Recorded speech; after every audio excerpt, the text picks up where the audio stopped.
What was challenging about that match, and overall, how would you evaluate your performance today? Well, it's always a big challenge returning the serve of Isner. He's got one of the biggest serves of all time. He's one of the tallest guys ever to play tennis. So obviously, with that height, serve is a huge weapon and huge advantage.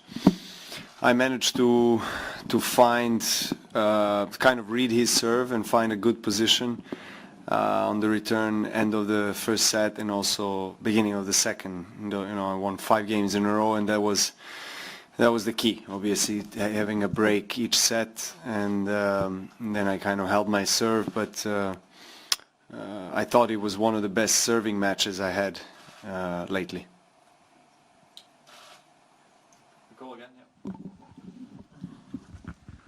Between the US Open and Tokyo last week, what were you working on that you feel has led to your performing so well these 2 weeks? Well, there's always some fundamental things to work on in the game that keeps on, I guess, repeating. I mean, it's necessary to train in order to feel well, to feel confident, to feel that you are striking the ball nicely, and nothing really in particular. Actually, the main priority was for me to be healthy and try to go through rehabilitation process of the shoulder in the best possible way, because I didn't know whether I'm going to be able to play Asia or not. And I'm just happy that my shoulder has been holding on and not causing me any pain. Like you have a crazy good efficiency returning John since, I don't know, past matches against him. How do you prepare? Do you watch again the matches you play against him? Have you discovered patterns in his serve? Or?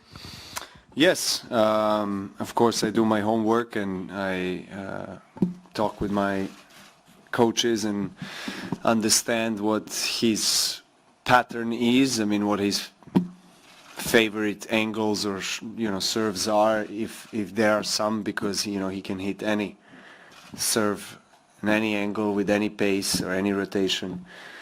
Today I kind of expected him to go more for the second serves, which was the case, but I didn't expect him to not make a single double fault and really hit every second serve over 200. I mean, that was really impressive. But still, I was very pleased with the way I returned. I returned a lot of balls back and just made him play. Does you seem to tweak something in your right elbow on a point? Yeah, I did feel a little bit of a pain there when I overstretched, but I play doubles now and seems to be fine. Novak, not about the tennis, but before the start of play, there's a little clip that plays out about you talking about Lacoste, your sponsors, and you talk about the polo and the creation of the polo. Do you have any input into the design or into color or whatever each season, and I'm just wondering how that works? Well, I do have an input on the match wear that I have, and I'm really glad that Lacoste team designers is willing to allow me to be part of that process. It's important for me, to, I guess, feel comfortable but also look nice on the court. I don't have an input on the actual polo, the classic one. I mean, that's up to them, what they do with it. And I mean, obviously, René Lacoste was the inventor of the polo, so that's probably the most popular item on their list. And Lacoste has been historically one of the most important brands in tennis, and it's a tennis brand from a tennis player. So I'm just honored to be part of the family. Stuart in the front.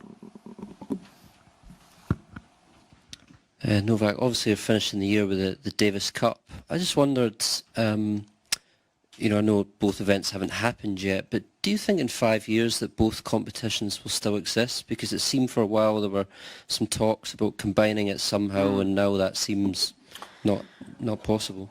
Well, I think everything is really possible, maybe the timing is just not right at the moment, but I think for the sake of tennis, I honestly hope that the conversations are going to happen again, because on merging two events into one super event, because I think it's necessary, honestly. I don't think they can both coexist 6 weeks apart for many years. Formats are very similar, if not the same.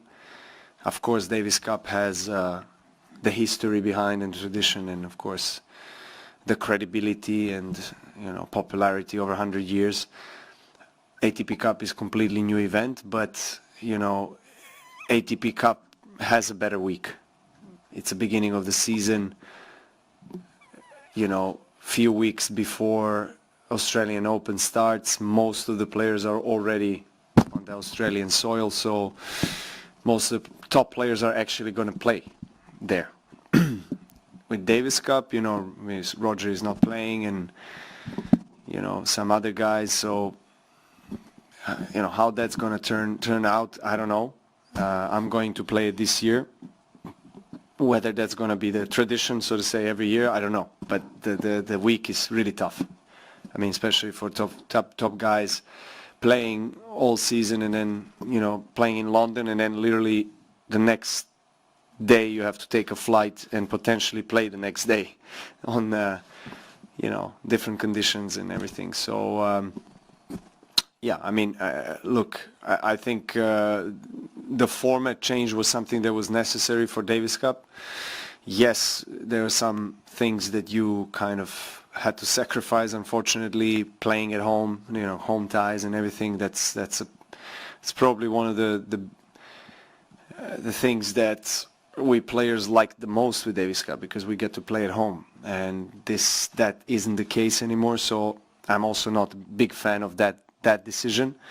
There were some talks that the group stages might be played in maybe 3 different, 4 different, 5 different locations throughout Europe, and then everybody comes in for quarters, semis and finals in Madrid, but that hasn't been the case, and they all decided to play in one place. I think the event, in terms of, I guess, from the marketing standpoint, is going to be successful. I think both actually events are going to be really good.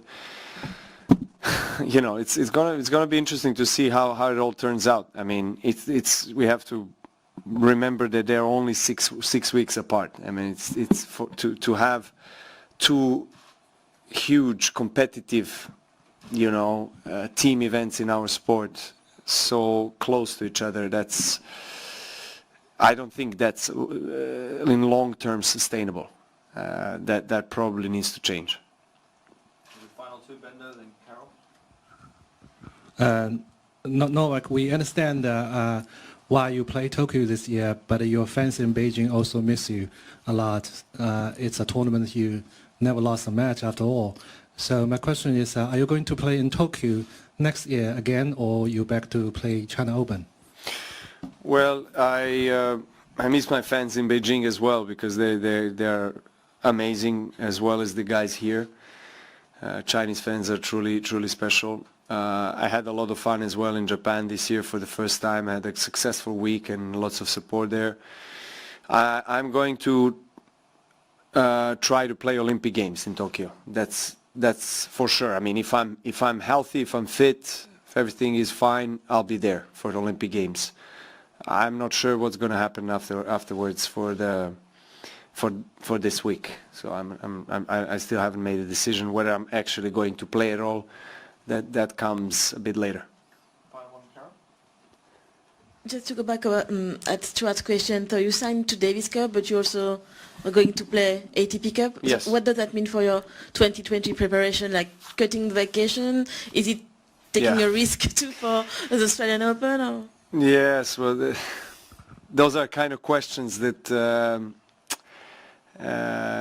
appear in latest conversations that I have with my wife as well. It's like shorter off season. What does that mean? Where do we go? What do we do? It is the way it is, I guess, and also in the upcoming Olympic year, it's again shorter off season in the summertime. So those are the kind of obstacles in a way, challenges as well when you have a family. You know, it's easier when you don't have kids. Obviously, you can decide whatever you want to do or travel to the end of the world and back in a day. But with kids, it's completely different. So we still have not decided what we want to do after Madrid. Of course, I'm going to take a rest for a couple of weeks, but where we're going to go, we still don't know. But I think more or less 100% I'm going to stay in Europe for the preparation and maybe use Dubai for a little bit. And I don't know, we'll see. I'm going to trying to see if I can bring the family as well to Australia, because it's a long trip. You have to arrive before now. I think it starts on 2nd or the 3rd, so you've got to arrive to acclimatize at least 4 or 5 days before that. So it is tricky, but tennis off season historically is one of the shortest, if not the shortest season in all professional sports. But it's okay. Thank you very much. Thank you.